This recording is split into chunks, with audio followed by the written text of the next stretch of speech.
Howdy, folks, and welcome to the Daily Coin. My name is Rory, and I have Mr. Michael Rivero on the line from whatreallyhappened.com.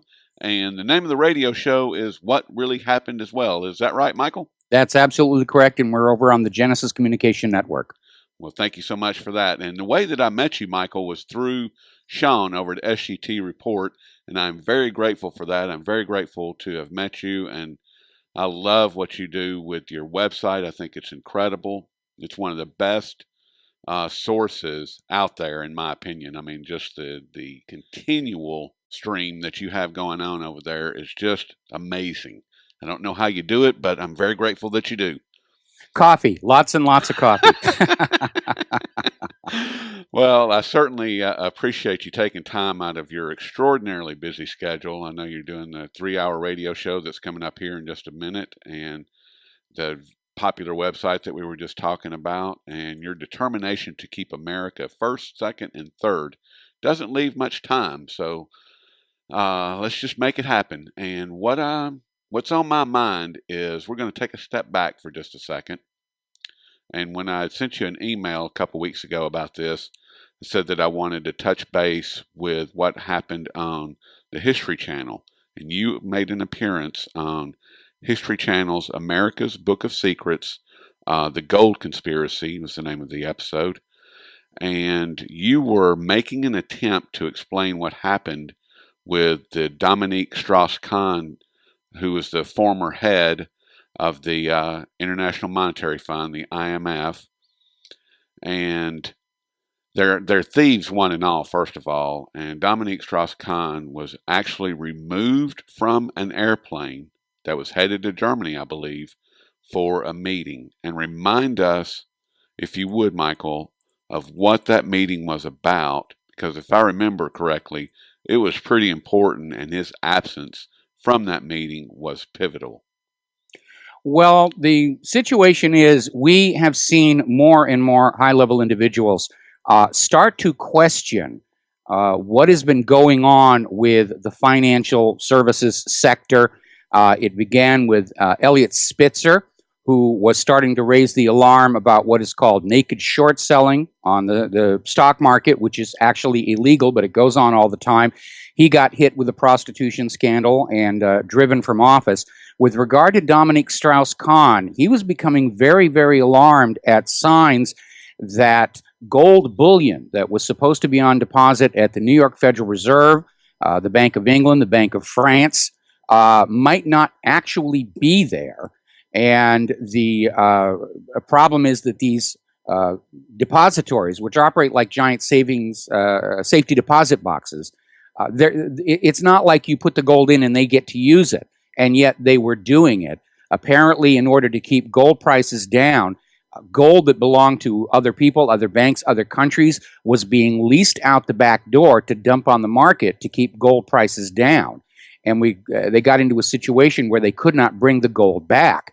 They couldn't afford to do it. It just was not available out there on the market. The mine output wasn't suitable for it.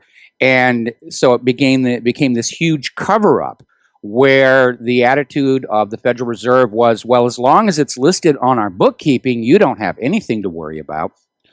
And there are now 6 nations that are demanding their gold, which was stored for safety in New York, they thought, to be returned. Venezuela managed to get their gold repatriated. Then Germany started asking for their gold back, for at least part of their gold back. And that's a significant amount because at the beginning of World War II, Europe was sending their gold to New York to keep it out of the hands of the Nazis. And Germany, as they started to rebuild from World War II, their gold was still in New York, and it's been left there because the way these things work is down at the bottom of the New York Federal Reserve, there are all these little individualized lockers with the names of banks and nations on them, and at the end of each business cycle, account imbalances are settled by taking a gold brick out of the Netherlands closet and putting it over in France's closet. And that was supposed to be the surety behind all the paper currencies and electronic transactions that were going on. But following the revelation that some of the gold bars bearing hallmarks of the New York Fed and Fort Knox had tungsten cores. Germany became very, very nervous about whether their gold was actually there in the New York Federal Reserve and the Bank of France and the Bank of England. And so they issued a request for some of their gold to be returned, and they immediately got the big stall. And the Bank of France was saying, "Oh, it'll be 5 years before we can send it back."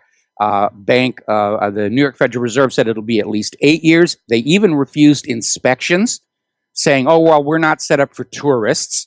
Right. And to see why this is so suspicious, let's say that you have a safety deposit box at your local bank, and into it you put a few gold coins and your aunt's heirloom bracelet, and you go into the bank and say, "I'd like to take my items out of the safety deposit box," and the bank says, "We can't let you do it, and we can't even let you inspect your objects here. Just stand over on that side of the room and I'll lift the lid on the box and you can look inside." And you look inside the box and you see a bunch of those chocolate coins wrapped in gold foil and some kind of a bracelet that you know is not your aunt's. And then the banker slams the lid shut and says, "See, everything's fine," and he puts it back in the vault. And that's kind of what Germany was going through. And Germany's private central bank, the Bundesbank, is firmly on the side of the New York Fed and not the German government and the German people. And they have been running interference all along, saying, we trust the New York Fed. There's no need to look at the actual gold. There was actually an editorial that came out on CNBC saying it doesn't matter if the gold is really there or not as long as the paperwork says it's real. And that made everybody very, very nervous. Now, supposedly, Germany's gotten back some of their gold, we think.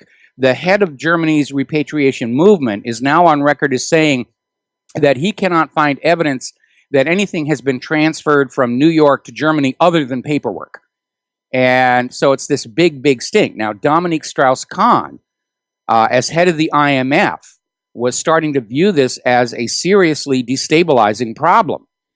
If it was in fact going on, and he started digging into it, and it's at that point that he got hit with this, abuse of his maid allegation. He was hauled off the airplane and thrown in handcuffs, and his career was destroyed. And Christine Lagarde took over for him at the IMF. And Christine Lagarde is being very obedient in not asking about whether gold that is on deposit at J.P. Morgan, New York Fed, Bank of England, Bank of France is really there, or if these financial institutions are leasing the gold out the back, using it as collateral, losing it as collateral on deals that go bad, other forms of what is called rehypothecation. And it seems like a lot of this gold is being pledged as collateral for multiple investments, which is felony fraud. Yes. And it is this big, huge, deep, dark secret. And pretty much everything that we talked about on America's Book of Secrets, on the episode The Gold Conspiracy, has pretty much been confirmed since our original air date. And it is a real big stink because right now, while governments and financial institutions don't want ordinary people to understand that this degree of fraud is going on, because it would destroy confidence in the banking industry and even in the governments, they're acknowledging right now that the U.S. is looking like a really huge crook right now with other people's gold. Well, they are a really huge crook, and I think that not only everything that you just said is destroying the confidence in the banking system and the governments. How does it end? I mean, when are these people going to own the fact that this massive fraud has been going on? And the Peter Behringer, who I interviewed about 2 or 3 weeks ago, who is the architect behind the Germany's gold repatriation movement, he confirmed what you just said, except there's one caveat. There is no paperwork to Germany receiving any gold, this last shipment that they were supposed to receive. He hasn't seen any paperwork whatsoever, and BIS was supposed to be overseeing that shipment, and they can't produce one assay, they can't produce one document, they can't produce one serial number, they can't produce one of anything. So they don't know that they've received any gold whatsoever, and they were supposed to have received, I think 75, or it was 85 tons. They're supposed to have received 85 tons, and they can't produce one shred of evidence not a photograph or anything, nothing. And Well, there was a tiny amount of gold that was sent back to Germany, and it alarmed a lot of people because the bullion bars that were being sent to Germany did not have the original Germany hallmarks on there, meaning correct, it had been remelted. And when it was assayed, it turned out to only be 95% pure, whereas bullion gold is supposed to be 0.999, if not 0.9999 fine gold. And so, also, of course, it was in Germany that these tungsten cord fakes were discovered. So they're very, very nervous about it. How it is going to end is there more and more nations are clamoring for their physical gold back. They want it in their control. They want to be able to put an ultrasound on it to make sure it doesn't have a tungsten core. They want to be able to run assays on it. And at some point, there's going to be a run on these bullion centers. Now, I don't know what France and Germany are going to do, but you need to remember that here in the United States of America, there has already been an instance where the U.S. government ordered the American people to surrender their personal gold to prop up the central banks. And that was done by Roosevelt in 1933. right. He outlawed personal ownership of gold and said, turn it all in. We'll give you a stack of, ink and paper notes, $20 per ounce, which was a raw deal even then. And I have absolutely no doubt that at some point the U.S. government will do the same thing, because we've been seeing all of this increase in regulatory burden placed on gold dealers to record who is buying gold. So the government has a database of who owns gold coins and gold bars in order to come knocking on the door for a gold confiscation. I don't think the American people are holding enough gold to cover this massive shortfall that we're seeing coming out of the Federal Reserve. But as a last resort, the government is going to simply strip all the wealth they can take from the American people to try and keep the banks going, and even then it won't be enough. Do you think that they're going to go after the 401ks or the IRA accounts first? I mean, it seems like that there would be a lot more, they could steal a lot more wealth from those accounts than going basically door to door to confiscate people's gold, because Well, it depends on where the run occurs, because if the run occurs on general banking, then yes, there are already plans in place to force Americans to liquidate their 401k, IRA accounts, and in exchange, they'll be given a special issue treasury bond, which, I mean, right now, there's already a treasury bond bubble. There are not right. enough living Americans whose taxes will ever be able to redeem the existing treasury bonds that are out there. But the government is going to say, we have a new treasury bond for you, and we will give it to you, and you will give us your retirement cash. They've already pretty much looted the Social Security Trust Fund. And that's something that American retirees are just now coming to grips with, because back in the 1980s, Social Security taxes were raised in order to build up a cash surplus in advance of the baby boomer retirements, which are now underway. And starting with the Clinton administration, they just started, you'll pardon the expression, borrowing the cash surplus out of Social Security, replacing it with a special interest issue treasury bond, and spending the Social Security money as general revenues. That's where Clinton got his magic federal budget surplus. He was basically spending the pension money, the retirement money of the American workers. And this was supposedly during a time when the economy was booming. And so the government literally cannot pay back that money into Social Security. They've defaulted against the American worker, and they did so strategically because the American workers can't lower the U.S. government's credit rating. They can't file liens. They can't seize assets. And that's where the retirement went. That's why they're screaming, we're going to have to cut benefits. Social Security is in trouble. Those workers, they're living too long. If they were patriotic Americans, they'd die today. And, they're talking about raising Social Security taxes and having to cut benefits because all the money that was paid in there by American workers for their retirement, it's all pretty much gone now.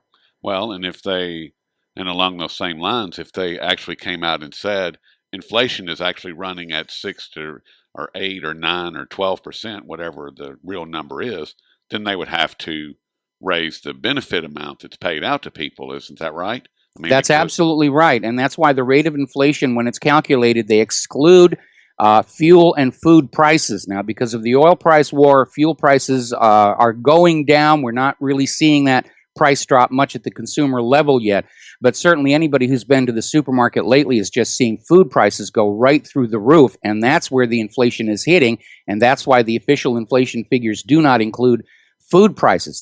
This government rigs the numbers every way they can to keep Americans calm and docile and not standing up. I think the most obvious example is the unemployment figure, which they claim is somewhere between 6 and 7%, and yet we know there are 94 million Americans willing and able to work who cannot find a job.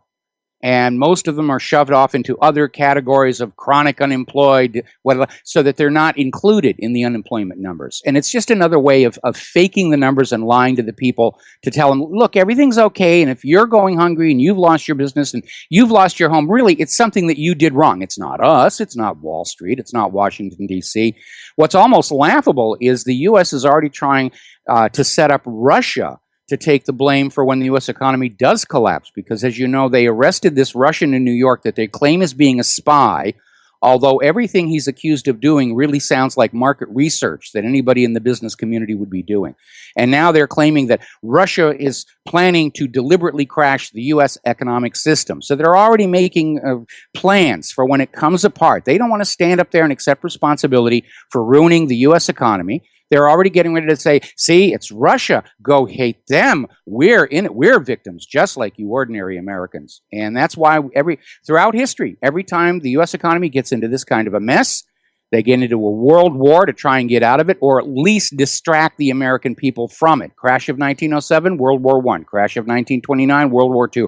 Crash of 2008. Look at how many nations the United States has invaded, drone struck, or tried to overthrow. It's incredible. It's a laundry list of countries and people that have been wiped off the planet, and for no other reason than, like you said, the smoke and mirrors show, and real people are no longer here, and that's a crime in itself. And well, it's all about the money. It's all about right. keeping the world using the U.S. dollar. It's all Right. about the petrodollar. Two examples from recent history. In 2002, Saddam Hussein got permission from the United Nations to sell Iraq's oil for the euro. 1 year later, the U.S. screams nuclear weapons of mass destruction. They invade Iraq, lynch Saddam Hussein. Iraq's oil is back on the world market, but only for the U.S. dollar. Down in Libya, Gaddafi kicked out their privately owned central bank, established a state central bank with a value-based currency, the gold dinar. Then Gaddafi announced that Libya's oil was for sale, but only for the gold dinar. U.S. invades Libya, kills Gaddafi, tears down the state bank, puts in a brand new private central bank. The gold that was backing the gold dinar has vanished. Nobody knows where that went to. And Libya's oil is back on the world market, but only for U.S. dollars. Yeah, and that was 144 tons of gold that mysteriously disappeared, and we're not talking about a small amount here. I mean, that's a significant looting, and with everything, Michael, that is happening around the world, from the situation in Ukraine, which is connected to Russia, which you were just talking about, and the sanctions, the currency wars, the resources wars, the endless wars in the other parts of the world. From your perspective, what is the most pressing issue that we should really be paying close attention to? Well, right now, the primary agenda for all this U.S. aggression, again, it is all about forcing the world back to Bretton Woods, where they only use the U.S. dollar for cross-border trade and banking, out of which the U.S. financial system makes a profit, because those dollars are loaned to these other countries at interest, or these other countries have to bring us manufactured goods and agricultural produce to get those ink and paper tickets to trade across borders with, or to buy natural resources with. And the U.S. financial system has become dependent on this mafia-like piece of the action of other people's commerce, which is why our manufacturing's been allowed to decline, and nobody wants our GMO agriculture. Right. And so this growing tension with Russia and China is really a war to protect the U.S. dollar from the ruble and the yuan. And my concern is that if it actually gets to an outright shooting war, the U.S. lacks the resources, the wealth, the manpower, and the manufacturing to prevail in a conventional war against Russia or China. And that means somewhere between the start of that war and final capitulation by Washington, D.C., they will start turning those little brass keys in the silos, and it's going to be a bad day for anybody not wearing 2 million sunblock. Now, do you think that Russia and China will partner against the United States if I it becomes a shooting war? I think so. Russia and China and a large number of other nations have already partnered against the United States economically with the Right. formation of BRICS. Yes. And there are some 80 nations now connected with that. China has established direct currency exchange treaties with 26 other nations where they're doing trade between each other in their native currencies without going through the dollar. And all of this is costing the American financial system, meaning Wall Street and the Federal Reserve, huge amounts of profits. And they're desperate to just get a major war going to try and again force the world back to dependence on the U.S. dollar, force all the world's natural resources to be traded only for the U.S. dollar.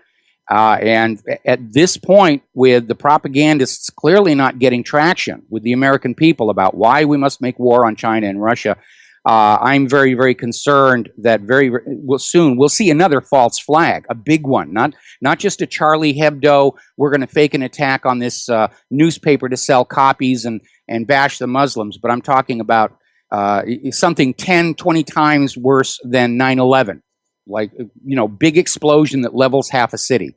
Oh, Russia and Iran. See, Iran really did have nuclear weapons, kind of thing. Because absent that, I don't see them able to get any kind of American support for any more of these wars. We're tired of war. We've been involved in all of these wars for the petrodollar longer than we were in World War I, longer than we were in World War II, and the American people are just fed up with it. Do you see that? Do you see a dirty bomb going off here, or do you think that the lower 48 is going to be the grounds where the false flag is actually initiated? Could be anywhere, and it could also be the fact that it looks like Israel is getting ready to invade Lebanon and Syria, and they have been trying to link Iran in with this border scuffle with Lebanon. I would not be surprised if Netanyahu, who is not guaranteed re-election in March, I would not be surprised if he were to have Israel attack and destroy Iran's nuclear facilities the way they did Iraq's up at Osirak. Israel bombed that into ruin, claiming they were building nuclear bombs. And of course, after it was all over, they inspected the ruins of Iraq's nuclear power station, and all they found was a nuclear power station. But Israel likes to do this. They're just always out there attacking, bombing somebody, and they're really the rogue nation. And unfortunately, the United States seems to be totally under their control right now. So we're getting dragged down with them. I don't understand that at all. I don't understand the power that Israel seems to wield on the global stage. It doesn't make any sense to me. It's this little tiny speck on the map, and they dictate basically to the world. But I don't really want to get into that. It's really, it's mind-boggling, the fact that a country that's no larger than the typical American county or parish. It's about half the size of New Jersey. They have the power that they do, the technology that they do, the weaponry that they do. It's incredible. But, well, they're masters at the political game. They're masters at corruption. They're very good at trapping politicians in compromising situations. And certainly here in the United States of America with AIPAC, anybody who's not willing to do as they're told by Israel will be attacked by AIPAC. Their opposition funded. AIPAC literally has tremendous influence in shaping the American Congress, which is why the American Congress even admits that Israel's priorities are more important than America's priorities right now. Yeah, I heard Ted Cruz say that, which was mind-blowing. But I'm not going to take up any more of your time, Michael. I know you're getting ready for your show coming up here in just a few minutes. And is there anything that you would like to leave the audience with this afternoon? Well, now it's more important than ever for people who understand what's going on to get out there and speak publicly, whether it's on blogs, talk radio, schools, shopping malls, friends, family, whatever. And for two reasons. One, we need to wake people up. to the enormous lies being used to sell them a new world war. And second, when you have the courage to stand up and speak out, you will give those around you the courage to stand up and speak out.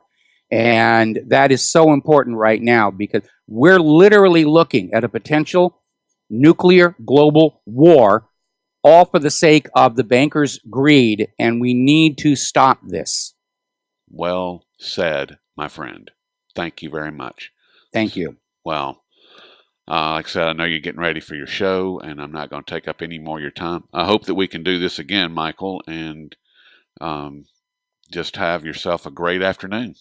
Thank you very much, and I look forward to the next time. All right, Michael. Have a good one, and I'll talk with you soon.